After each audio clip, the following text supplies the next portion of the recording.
Welcome to the Conscious Revolution Conference. We're in day 4 of the conference and of the conference of the movements, com26v.com. And today we're very excited to bring solutionaries to create a blueprint for the future of humanity to uplift our collective consciousness. So we're all bringing solutionaries from around the world to create this blueprint to increase our higher consciousness and our collective evolution. So today we have Andrew Cameron Bailey and Connie Baxter Marlow. They are writers, filmmakers, photographers, and solutionaries in consciousness, climate, community, and country. And the country is the United States. Take it away, Connie and Andrew. Hello, friends. It's good to be here. It's an honor. Connie? Yeah, what a thrill. We're just so thrilled you're bringing all of humanity together for an heightened consciousness and a new blueprint for a new way of being, which is what's up. So we're just thrilled to be a part of it and to bring our gifts to it. Yes, we are.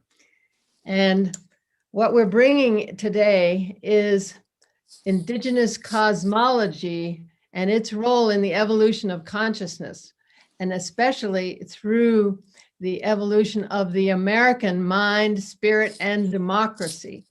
So we're going to bring you some information and some ideas that you may not be aware of in the history of the United States, of the syntheses between the European colonists and the American Indian that gave birth to this American mind, which was completely different from the European mind, and which is in an evolutionary process, as we all know, that we have yet to become the dreams that have been dreamt for America, for the United States of America and humanity.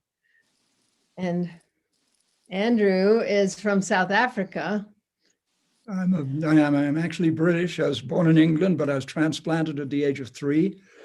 I got to grow up among the Zulus and the monkeys, and this necklace I'm wearing is actually from the Bushmen of the Kalahari, who very few people know much about them, and if they haven't seen the film, The Gods Must Be Crazy. But they happen to be the world's oldest people, and the Australian Aborigines, therefore, are the world's perhaps second oldest people, because if indeed we humans came out of Africa, had to get to Australia, that took some time. So my personal understanding is that the Bushmen of the Kalahari are the ones who stayed behind. They did not leave Africa. They stayed there. They're still there to this day, and their wisdom is extraordinary.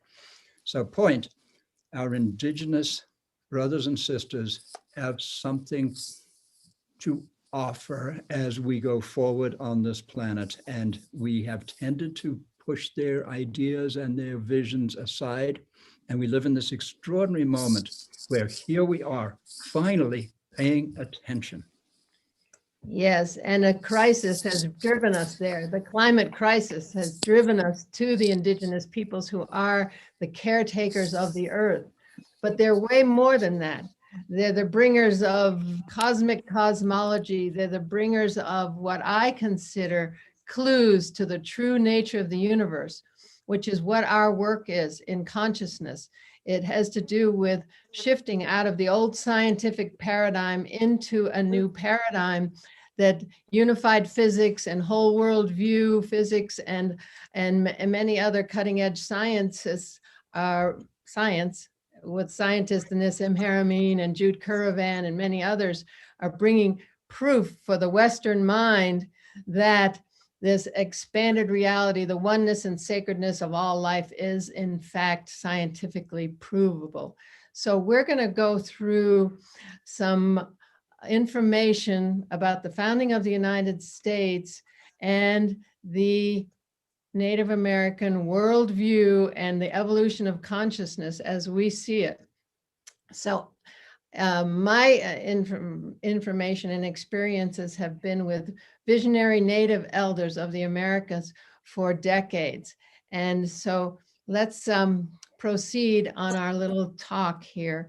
And we're going to share our screen. And may I say one quick thing first? I would just like to point out that this week is the 400th anniversary of the landing of the Mayflower on these beautiful shores. Connie's ancestors were on that boat. So it's been pretty extraordinary to come here as a foreigner. I sailed a sailboat, but I got here Thanksgiving in 1969. I'm a Latter-day Pilgrim. Latter-day Pilgrim. But I caught up. I learned that there's this incredible story at the founding of this country that's actually been lost. And it's a very positive story.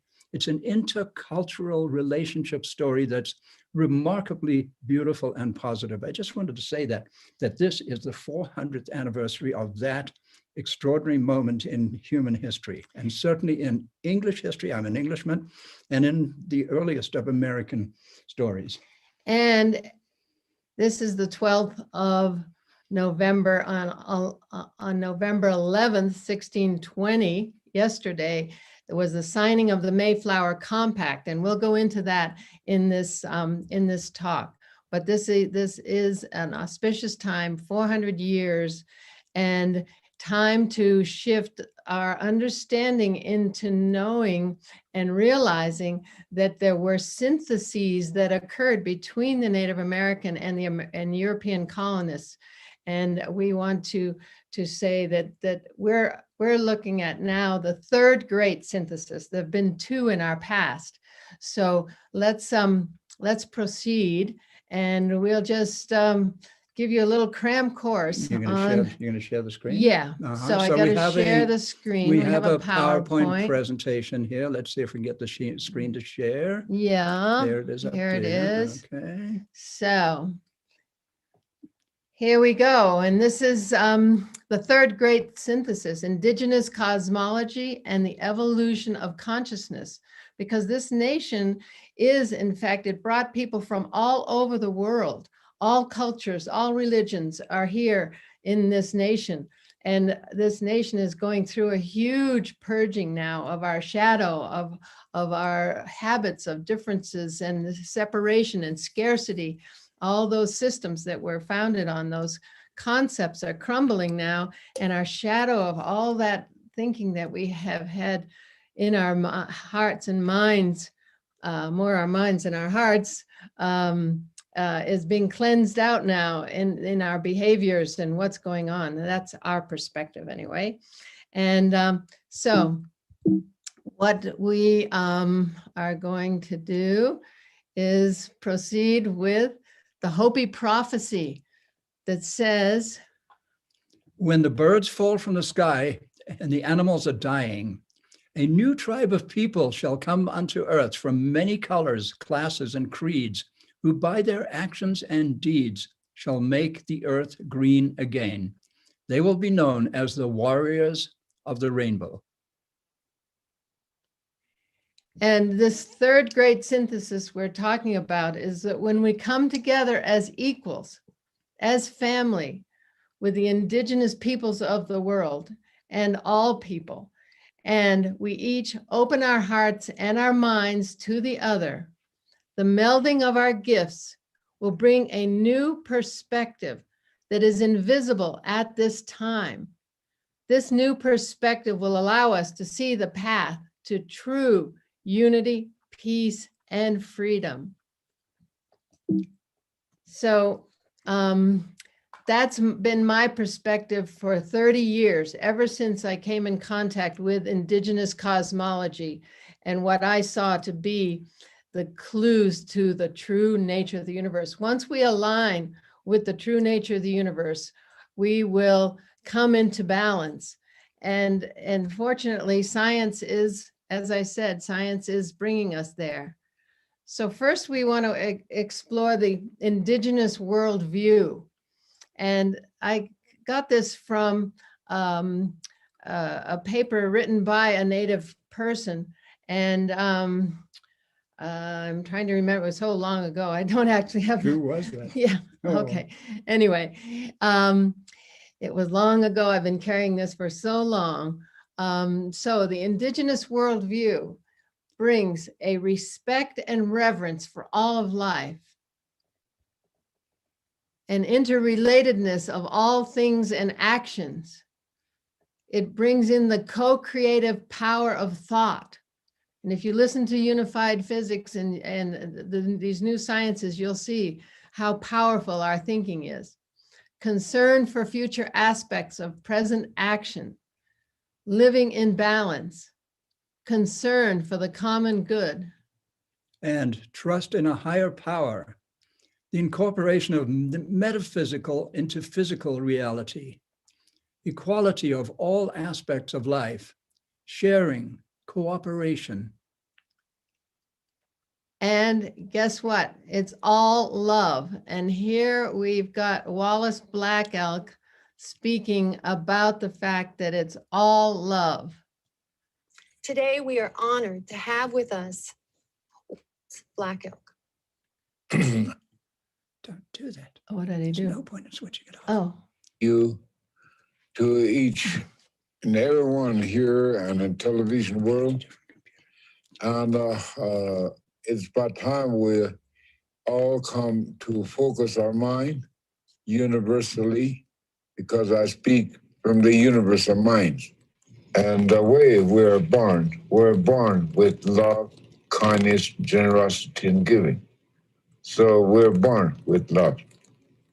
So the love in itself is God, and love is mother. So mother is love, and God is love, and so on. So I think this is the way we should teach our children. so Wallace is bringing in the loving nature of the universe. And that's what we feel drives all things. And that's the insights we've gotten from the indigenous people. And when did you film that? Oh, that was back in the 90s. Back in the 90s, right?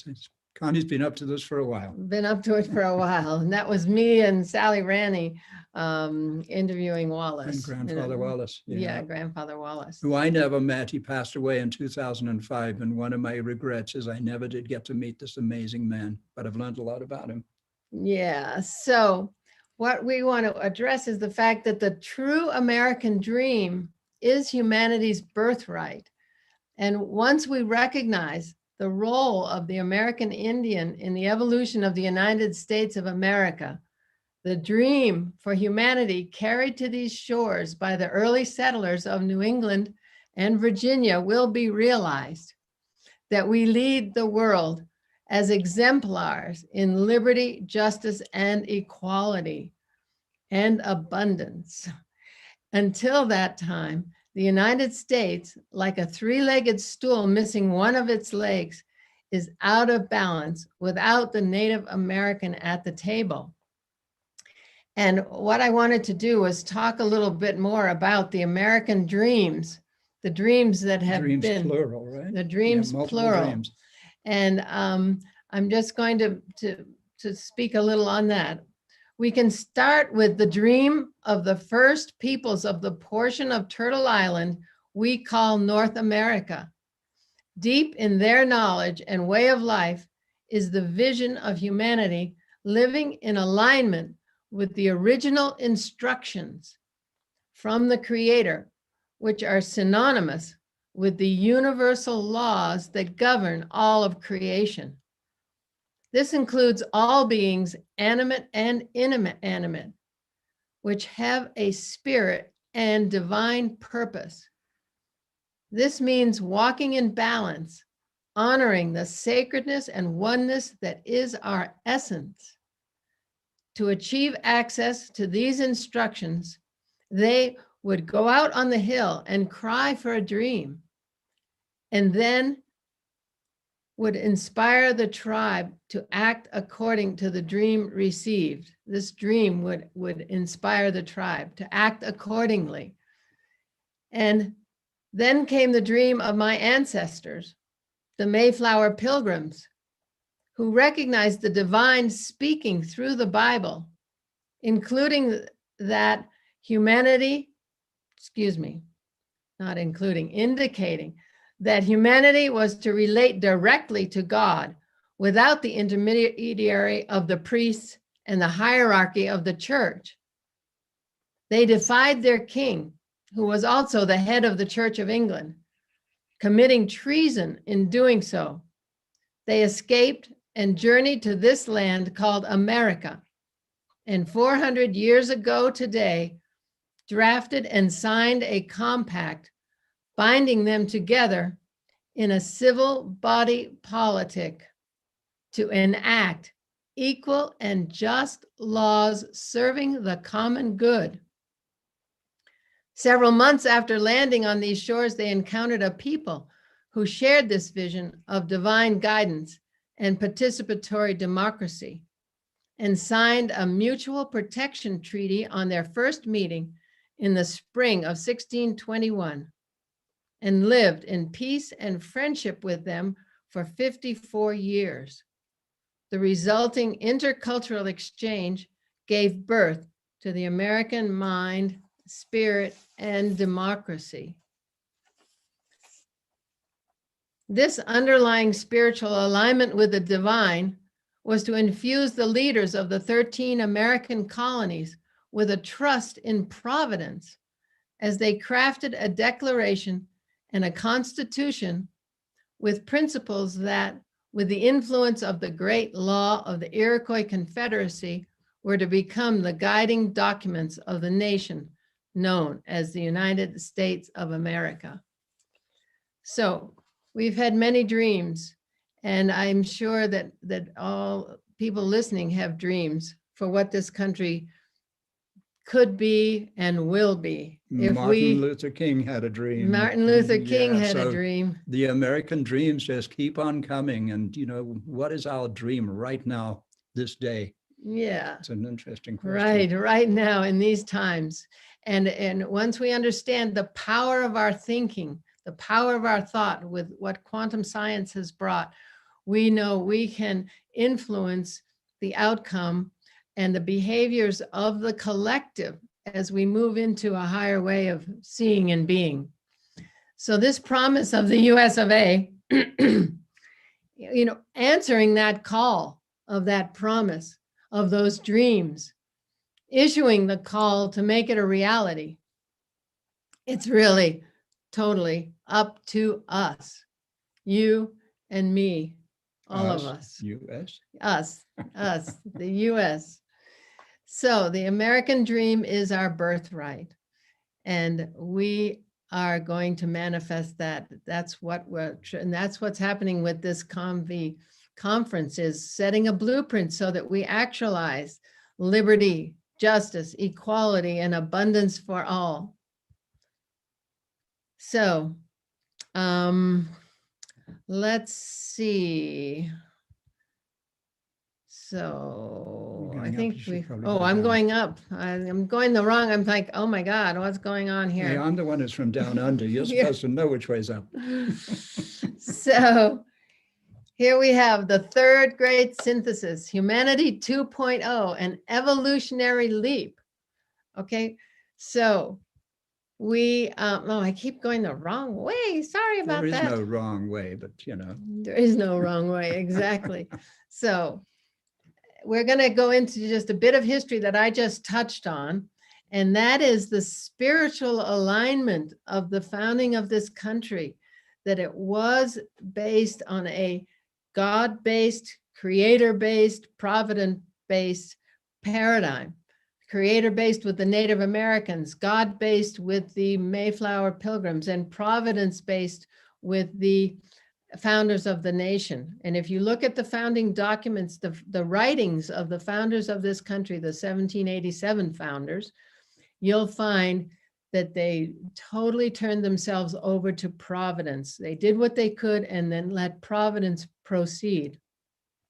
So maybe we just need a little more of providence guidance as we proceed in these times. So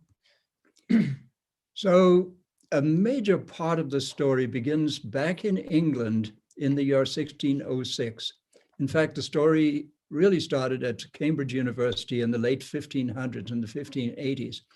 But in the year 1606, this little town, and Connie and I visited that little town. It's actually called Scrooby, which is an odd name, isn't it? Makes me think of Scooby-Doo. Scooby-Doo. But it's a gorgeous little English town, and this is where the story began. With a group of people, the Bible had been translated into English. And all of a sudden, the ministers and the priests and the churches no longer had a lock on the contents of the Bible. And the people started reading it for themselves and coming to some startling conclusions, such as, we don't need all of these bishops and all of this pomp and splendor. Let's just go back to basics. So what this group did, and they were actually being treasonous, as Connie mentioned at the time, because King James was actually the head of the church and he was the king of the country. And if you didn't do what he said, off with his head. You know that story. So they formed this covenant. A covenant is also known as a compact. It's an agreement where a group of people get together and actually craft an agreement. And this is the Scrooby Covenant of 1606 in the very middle of England. As ye Lord's free people joined themselves by a covenant of the Lord into a church estate in ye fellowship of ye gospel, to walk in all his ways, made known or to be made known to them according to their best endeavor, whatever it should cost them, the Lord assisting them. Yeah, so you see, it says the Lord's free people. And they saw through the gospel that we were to relate directly to the divine.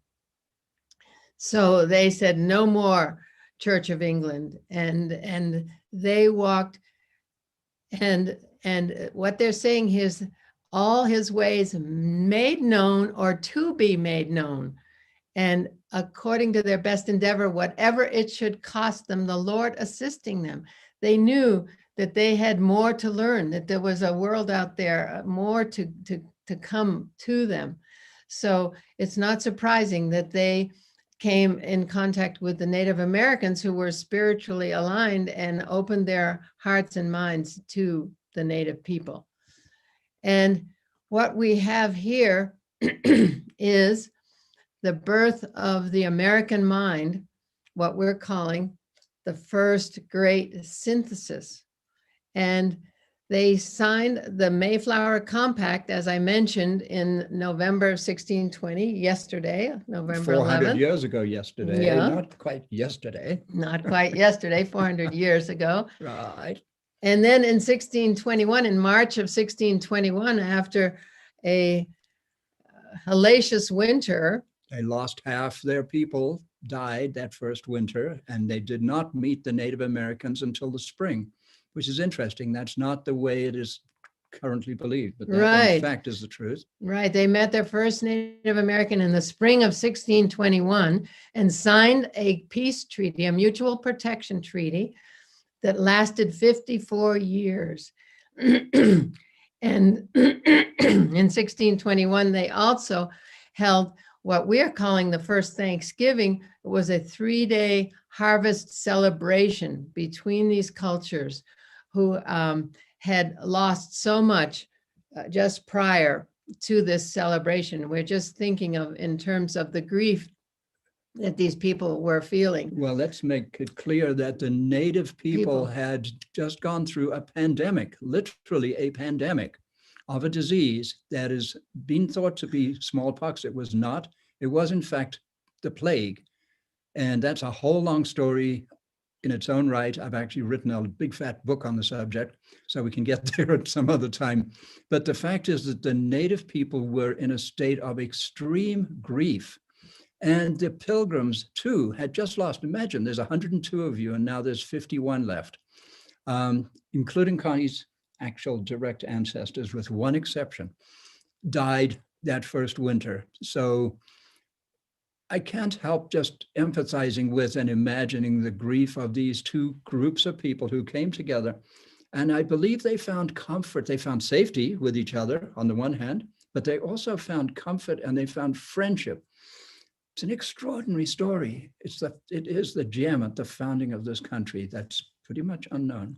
Yeah, and Andrew's work and his research, he discovered the Territeen's War which was a competition for the fur trade between the Micmac and the Penobscot, which spread down to the Massachusetts Confederacy and brought with it a plague. And so that plague from 1616 to 1618 was what was decimated the tribes of New England, The coastal tribes. the coastal tribes Mhm. before the Mayflower landed. So, yeah, and we've talked about this, that they both experienced extreme loss. So let's mention that. The surviving Mayflower Pilgrims who met the Native Americans on the spring equinox of 1621 consisted of 4 adult women, 14, that's 1-4, adult men, and 34 children. That's not a very big group, and they're often described as some sort of invading army who did all these terrible things to the native people. That, my friends, is simply not true. Yeah, and they celebrated the intercultural harvest celebration, 3 days of celebrating with 90 plus Native Americans. And here is a little description, the only description we have of that 3-day intercultural celebration that's now called the first Thanksgiving. And I'll read that to you because it's really short. Our harvest being gotten in, our governor sent for men on fowling, that so we might, after a special manner, rejoice together after we had gathered the fruit of our labors. They 4 in 1 day killed as much fowl as, with a little help besides, served the company almost a week. At which time, amongst other recreations, we exercised our arms, which they had to do to keep their matchlocks functioning. And many of the Indians coming amongst us, and among the rest, their greatest king, Massasoit, with some 90 men, whom for 3 days we entertained and feasted. And they went out and killed 5 deer, which they brought to the plantation and bestowed upon our governor and upon the captain and others. So this was this very special time that happened in the fall of 1621, 400 years ago, 399 years ago. Yeah. And as we're coming up on Thanksgiving in a few weeks, Yeah. you know, Yeah. this is an important part of the story to really understand us. Yeah. And we can go together into our hearts again now that we understand that we have done it in the past, and it's at the founding of this nation.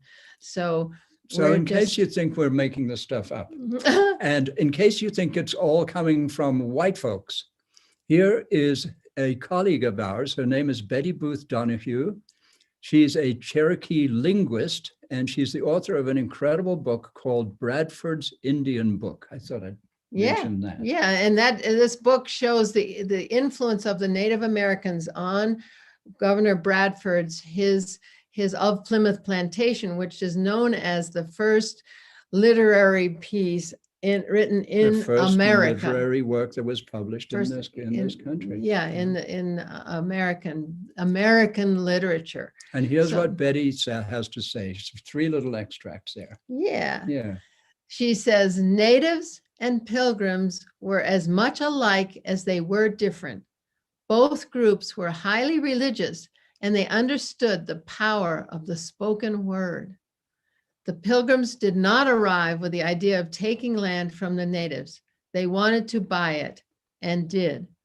They lived in close proximity to each other. Indians lived inside the stockade and came and went at will. And this is being proven now by archaeological digs and evidence. And what else she says is they visited with each other, exchanged ideas and information and goods, and understood each other. Pilgrims viewed the natives as sentient human beings and valued their opinions as much as they feared their savagery. Well, don't we all fear all of our savageries? There was mutual respect. Had other colonies followed Plymouth, things would have been very different for natives and whites. Much suffering and loss of life and culture would have been avoided. And here we've got Edward Winslow, who wrote in his diary of the time together with the native people. We have found the Indians very faithful in their covenant, very loving and ready to pleasure us. We often go to them, and they come to us. Some of us have been 50 miles by land in the country with them. Not only the greatest king amongst them, called Massasoit, but also all the princes and peoples round about us, have either made suit unto us, or been glad of any occasion to make peace with us. So that 7 of them at once have sent their messengers to us to that end. So that there is now great peace amongst the Indians themselves, which was not formerly, neither would have been but for us. And we for our parts walk as peaceably and safely in the wood as in the highways in England.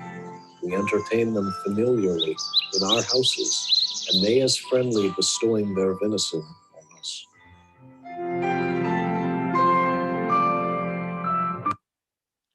And I wouldn't mind mentioning. We have found the Indians very faithful in their. How do I stop?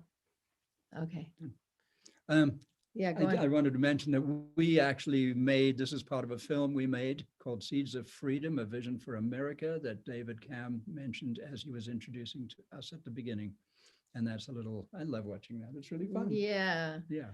So Edward Winslow's personal diary that's been published, you can access it on mayflowerhistory.com, and you can go to original sources and you can download Mort's Relation as well as Good News from New England, and you can read the words of Edward Winslow. So On to the second great synthesis. on to the second great synthesis. So Mm. that's the first great synthesis, 54 years of peace and friendship between these folks. And how many years, about 150 years later, yeah, right, we have the crafting of the US Constitution and the Constitutional Convention in Philadelphia yeah, in 1787. And that's where this coming together of a whole other group of natives with Benjamin Franklin and the actual founding fathers of this country. yeah. So we're calling that the second great synthesis. And this is documented, it's known, it's not well known, but the Iroquois Great Law influences the United States, the formation of the United States of America. Ben Franklin's first assignment was to go and create a treaty with the Iroquois, and the 13 colonies were looking for a way to unite. And what Ben discovered was that the Iroquois had come in under this great law, and the various tribes had of different sizes and power structure had come together in this confederacy. So he was very interested in how they had done this, because all the colonies are different sizes, different thinking, different ways, and so how to do it. And he was very curious about that, and actually wrote the Albany Plan, and then the Confederation, Papers of Confederation. And so then the Iroquois were invited to the Continental Congress to advise them. And here are some drawings that illustrate that. So a great peacemaker had come to the Iroquois, and he had brought them this constitution, this great binding law. And this was already ancient by the time Benjamin Franklin went to meet with them. And it continues to this day. Yeah. That's remarkable. Yeah, absolutely. The Iroquois Confederacy. And it was in the 1200s. It was about the same time as the Magna Carta. And so what our focus is the evolution of consciousness of humanity. Okay, our desire to be free, our desire to move into our full human potential and our alignment with the divinity, walking that walk. And that's what this conference is about. as about a blueprint for how do we actually do that? How do we become truly free? How do we come and act according to our conscience, like what my ancestors, what the Mayflower Pilgrims were looking for, a society based on freedom of conscience, that we could act according to our direct connection. And so that's what we're looking forward to, contributing this thinking to that blueprint for a new humanity and a new way of being. Because what the tribes of the Iroquois had been warring amongst each other for generations. And so it looked impossible for them to pull out of that way of thinking and hating and carrying forth anger and all that. And this great peacemaker brought a condolence ceremony. And that condolence ceremony has to do with going into one's trauma, going into one's fear and all the history that one's carrying and releasing it. And that's what needs to be done now as we go forward, is all of us to go into our shame, our blame, our guilt, our trauma, and release it so we can go forward into a new way of being. And so this peacemaker brought a new way of seeing. And we feel that this synthesis concept between the European colonists and the American Indian brings forth a new way of thinking, of seeing, of knowing, so that we can open our hearts and know that we have come together. We've given birth to something incredible as we came together and brought our hearts, our spirits, our thinking together. So what the great peacemaker brought was that, do you want to? Okay, so the core teaching of the great law is peace was the law, and the law was for peace. Under the great law, 50 chiefs and clan mothers, note clan mothers, we forgot that part, were organized in a three-part system of government with executive, legislative, and judicial divisions. That sound familiar? Yeah, so this was a participatory democracy and a legal system called the Great Law of Peace. And these peacemakers, David and Sherry and the other person, which I know his name, but I'm forgetting right this second. These great peacemakers, they're bringing forth this energy of this peacemaker to go forward together and in a new way of seeing and being. And Mesfin, his name is Mesfin. David, Sherry, and Mesfin, the three peacemakers. Good. And Sherry's the mother of nations. She's representing the mother of nations, the woman who brought the peacemaker into her home and nurtured him and recognized what he was bringing as something important as he set out on his journey to the tribes. And David and Mesfin is Hiawatha and the peacemaker. So those are the three folks. It's actually the famous Hiawatha story. Yeah. So there's three branches of government. We won't go into this in detail because we want to get through this, but there were three branches of government like ours, and the executive branch, the legislative branch, and the judicial branch. And the judicial branch was the clan mothers. And the judicial branch. Yeah. So they were like the Supreme Court. They're like the Supreme Court. They got to veto, they had veto power over war and the power to nominate the chiefs and pull the chiefs if they weren't acting according to their hearts and for the betterment of the people. They could just get pulled if they went into ego or into any kind of behaviors that weren't in alignment with this great law. So here's Oren Lyons speaking about democracy. So in our Iroquois perception, all life is equal. And that includes the birds, animals, things that grow, things that swim. All life is equal in our perception. And that is from Oren Lyons, who is Onondaga? Yeah. I think.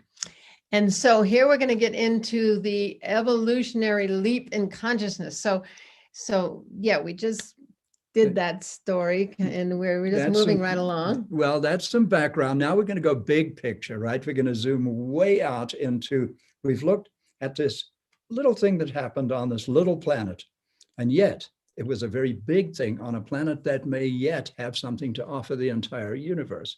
So as our evolving species, which a good term for it, I think, is humanity 2.0. It's a new version. We've tried all of these things in the past, and we've done a lot of beautiful things. We've done a lot of not so beautiful things. We've learned a lot. Now, what if we can integrate all of what we've learned and open our hearts and move into a new phase of our actual species? And we believe that has to do with moving into a higher frequency, which we'll get into. So yeah, humanity 2.0, the evolutionary leap in consciousness, which is what this particular conference is all about.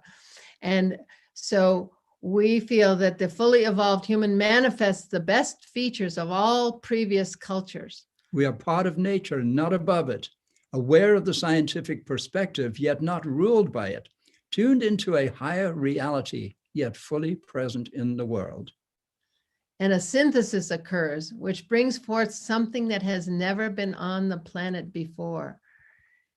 It's an expanded paradigm of quantum physics. Now, Andrew's our science guy, and he can bring in a little more about all this science that we're going to go into briefly. But the important thing is, for me, is that it opens our hearts so we can align with the indigenous worldview. Quantum reality informs and illuminates the Western paradigm, expands our understanding of the nature of the universe, which allows us to align with the indigenous worldview. Because one thing I wanted to add to this is, we're calling this stuff that we're trying to get colonialism out of our minds and thoughts. Well, I think that colonialism is really based on an outdated scientific paradigm. I think we should be going for the paradigm that drove the colonialism, the behavior of the colonists, because this is a world out of balance. And why is it out of balance? It's out of balance because of our paradigm, the paradigm that's driven us, not the results of the paradigm, which is what we're calling colonialism, which is using and abusing Mother Earth, separation, scarcity, all those things that drove that colonial paradigm. So I wanted to throw that in. I just came up with that last night, I think.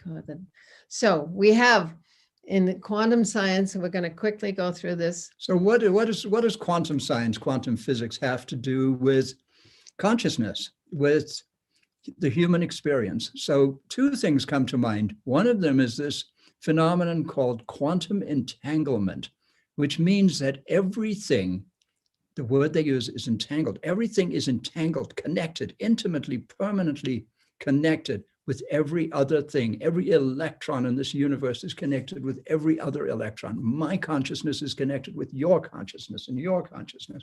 We are, in that biggest sense, one. You've heard of oneness, of unity consciousness. We are profoundly interconnected despite this compelling illusion of separation. So that's the oneness of creation. Quantum science points us there. And it's even going to be beyond interconnected to we are one consciousness. There is only one consciousness, and we are manifestations of that. Yeah. So it's going, science is moving along in its ability to prove this oneness of all. And one thing we wanted to bring up that's so important, if you don't walk away from this with anything else, we'd like you to walk away with the observer effect. So the second phenomenon of quantum physics, the first one was quantum entanglement, the interconnectedness of everything. The second one that's relevant to our experience of consciousness is the observer effect, which in a nutshell says that until there's an observer, nothing exists. everything is potential. You may have heard of the wave and the particle.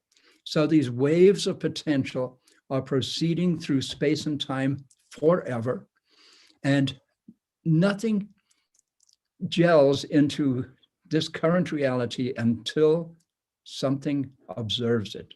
That can be me, it can be you, it can be a mouse. Einstein loved that. That was Einstein's question. He says, oh yeah, the mouse. The mouse. The mouse.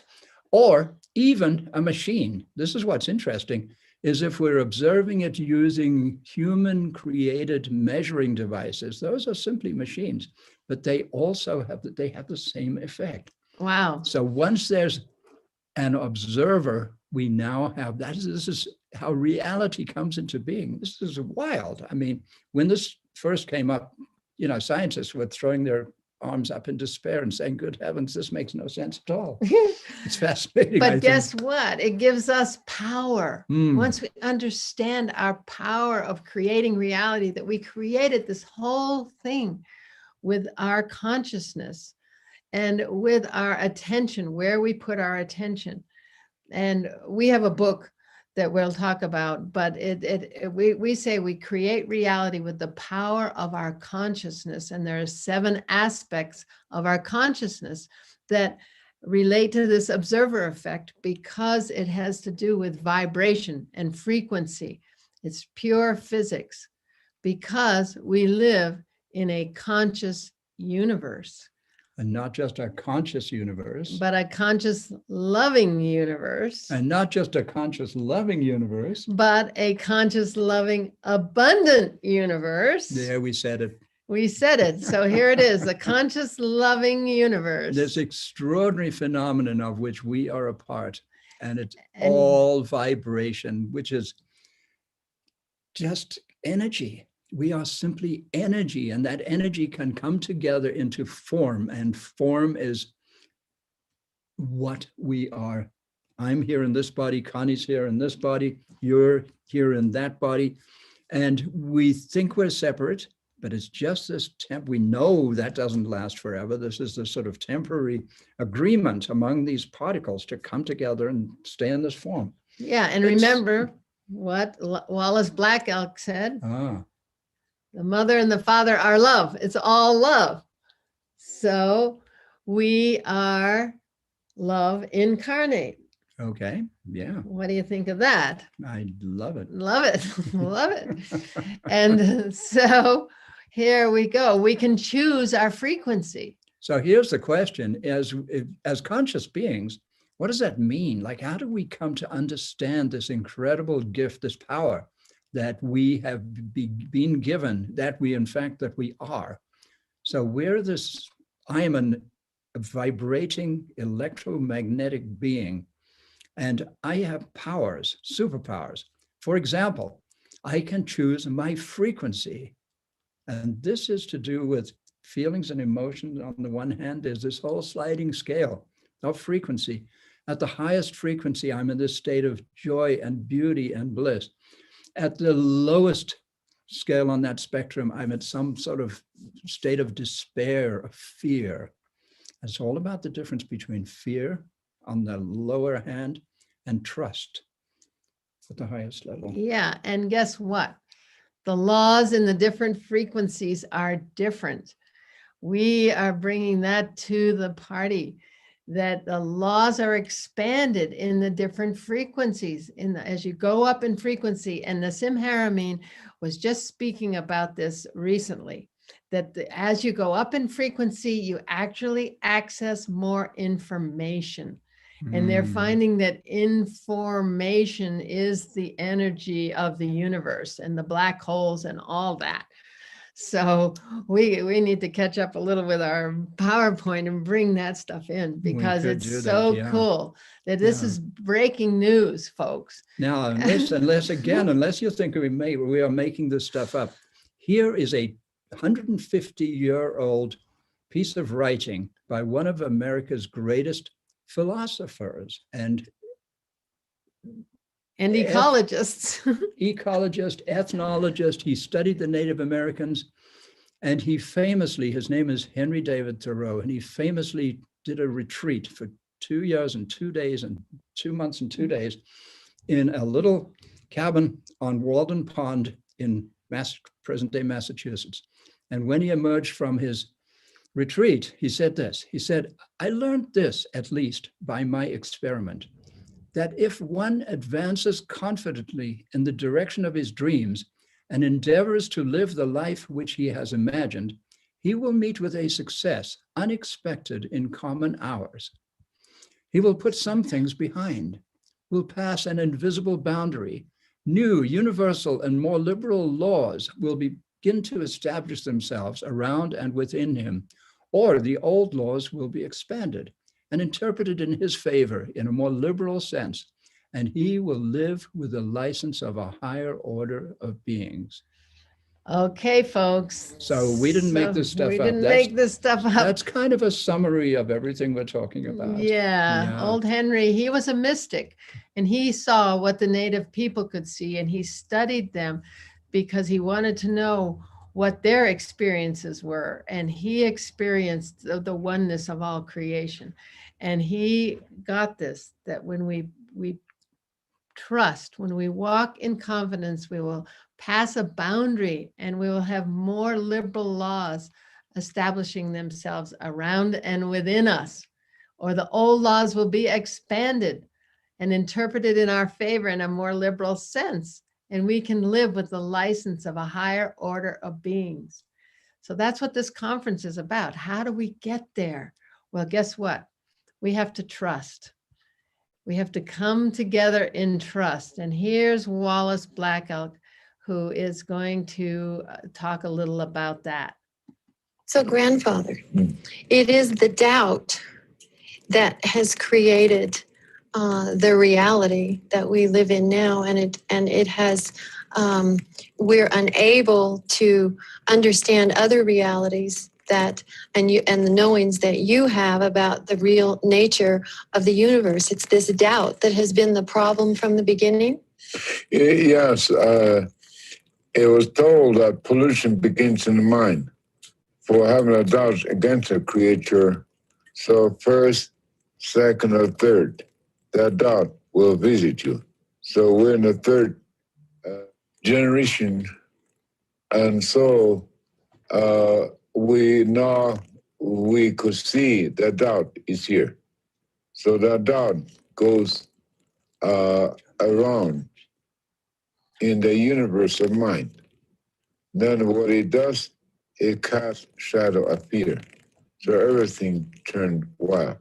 Because we have choice, is it too late to change the course? No, we got one more to go yet. Remember, 4 times. And the 4th time, I'm going to come back and I'm going to check up on you guys. So we got a little ways to go yet. So we already passed 3 and we got 1 more to go. So we still have a little time left. So that's why we're here. We're going to take every split second and to tell each other that we should all come back together. We still have that chance. So we have to come back and try to understand the fire, the rock, the water, and green. And then once we all understand, it has to be unanimous. Now we're going to escape from our own self-destruction. So the whole world will turn green again, and we could live here forever. We have to stop abusing.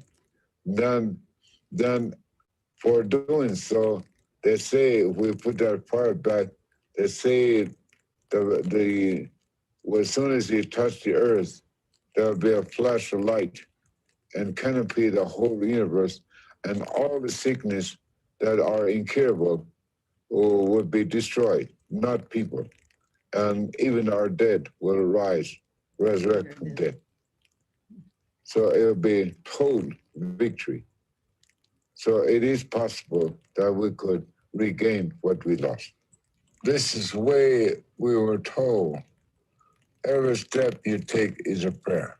You have to live with it, walk with it. Not just say, a bunch of young Americans walk across the street and back to beer joints and play golf and win a roast and marshmallows. It's not that way. You have to live, walk with it. Mhm. Your life. Yeah. You have to walk because Tagashla is watching you. And with this power, that will is in you. That Chanimpa is you. So you thank you, grandfather. He was such a special friend of mine for so long. So in the conscious, loving universe, we trust. Here we have it. In God we trust. We are one on our dollar bills. So just know there's a divine destiny that we're playing out right now in the United States of America. And as we walk in trust, in the trust frequency, we've written a book called The Trust Frequency, 10 Assumptions for a New Paradigm. In the trust frequency, trust replaces fear. Ease replaces struggle. Generosity replaces hoarding. Abundance replaces scarcity. Unity replaces separation. New systems develop. New relationships replace outmoded ways of being. An understanding of the interconnectedness and sacredness of all things emerges. It is in this way that true peace and profound freedom will come to prevail on earth. And we take an evolutionary leap in consciousness to a higher way of seeing. We trust, we understand our oneness, we get it, the veil thins, and we become and know that we are one. We open our heart, we choose to walk in total trust, and we realize the true American dream. And here we have the handshake of 1621 between the Mayflower Pilgrims and the Wampanoag chief Massasoit to symbolize what is lying ahead for us as we come together in our hearts. It is time to move forward.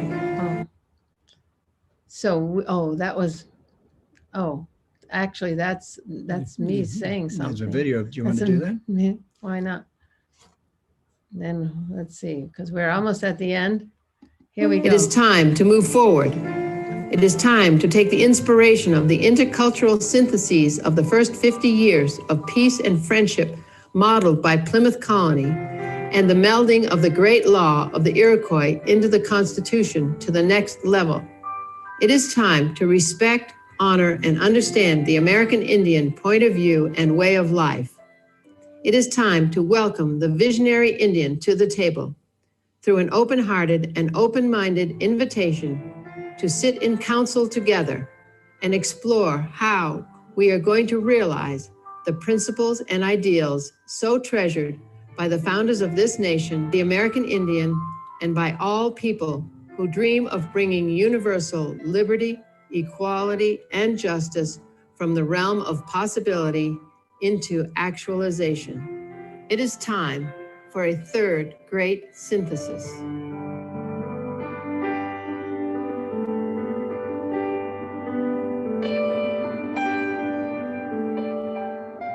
I believe that if the Indians and the white man would sit down and talk, it would be a much better world.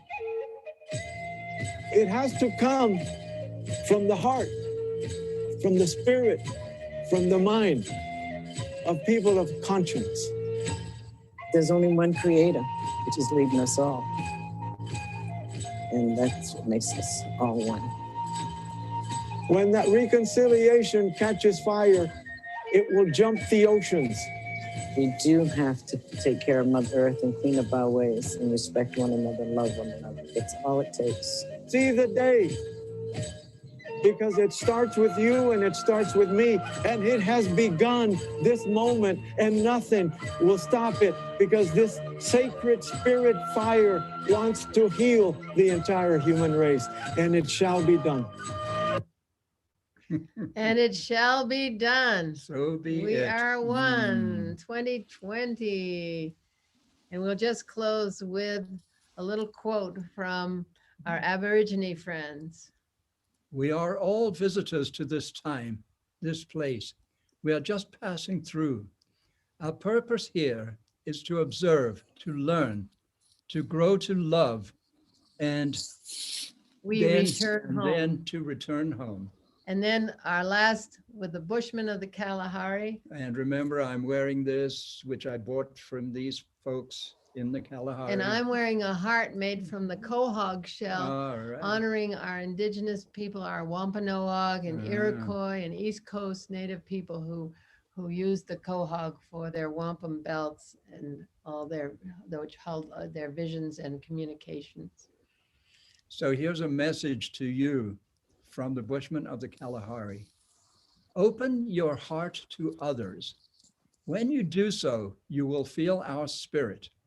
It will make you dance, and it will make you happy. And then you too will be a Bushman. Yes, we are one.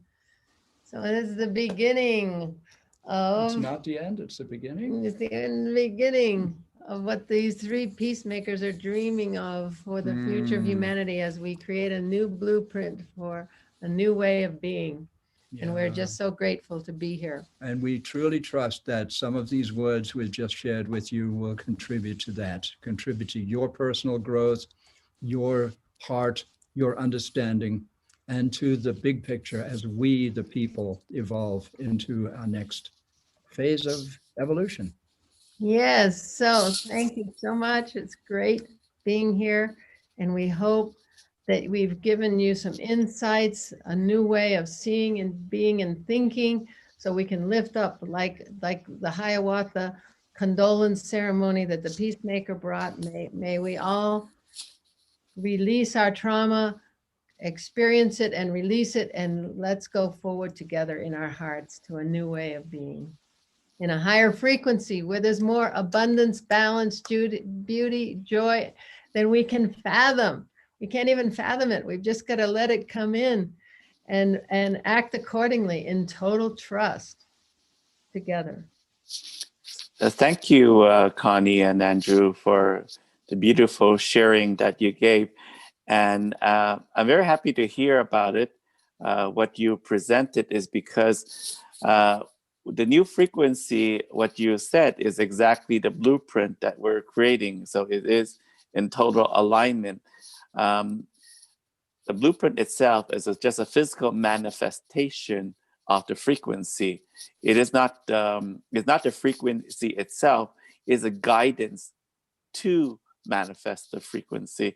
So this blueprint that we're co-creating together, everyone co-creating together from around the world, will be placed into a new constitution. It's called our Mother Earth Constitution. It's a constitution for the Earth, and it's enacted through universal contract law. So if two parties agree to live by these principles, it becomes the law. And often private contracts actually supersede constitutions because it's private contract between parties. Often you see in a contract, it's a private party between two parties, but we actually allow the jurisdiction, say, where will we choose the jurisdiction to be? Sometimes a lot of people choose the jurisdiction internally through arbitration, but sometimes they give it to outside third party for jurisdiction. So, but if we have this constitution under universal contract law and we have our own tribunal, then we'll resolve the disputes among basically each other. So by bringing that blueprint and putting in constitution, it becomes the guiding principles for the future of humanity. Beautiful, beautiful. Well, we're thrilled to be a part of it, to bring our essence, our ideas, what we've brought in over our lifetimes. It's really been lifetimes, both of us. So how many years of the two of us? Several 150 some odd years. Don't give away how old we are. And also one thing is that you also open my eyes to the news. There's a different story that has been there's different stories of the landing of the Pilgrims and situations, and it gives me a new perspective of how small they were, because often we hear about the Spanish conquistas coming in huge battleship, but the Mayflower was a different. There were different people, and they had a different mentality. Was different, because so often people get mixed up with the different parties that were landing on the shores of the New World, or what we call U.S. or North America. So thank you so much for sharing that. That was totally unexpected. Great. That's wonderful, David. Yeah, our right to live according to our conscience, our direct connection to the divine. That's what the Mayflower Pilgrims were seeking, to build a culture based on that. And they met with the Native Americans who lived that way, that direct connection. So, and now you're bringing it in now with this, with what you're doing from the energies, from the frequency, you're bringing in that direct divine connection. So we carry on the evolutionary upward spiral. Yes, thank you so much for creating. We'll sure be working closer together for this. And you've been working a lot longer than I have, but we'll combine all the energies. Yeah, we're older, David. Yeah, we got a few years on you, but man, it's the energies that are coming through. It's who's listening. Doesn't matter where you are on the planet, when you're on the planet, if you're tuned in, it has to do with what frequency you're bringing in, what radio frequency you're tuned into, to what information you get. And then it's a matter of living it. That's what's up. Like you say, it's boots on the ground. How do we live it? So thank you for the work you're doing. Amazing, all these people you've brought together for this process. We look forward to watching the rest of this extraordinary unfoldment that you're presenting, David. Thank you. This is just the beginning, like you said, at the end of the slide, just the beginning. It's the beginning. The beginning, yeah. So thank you so much. Yeah, Alice? it's great.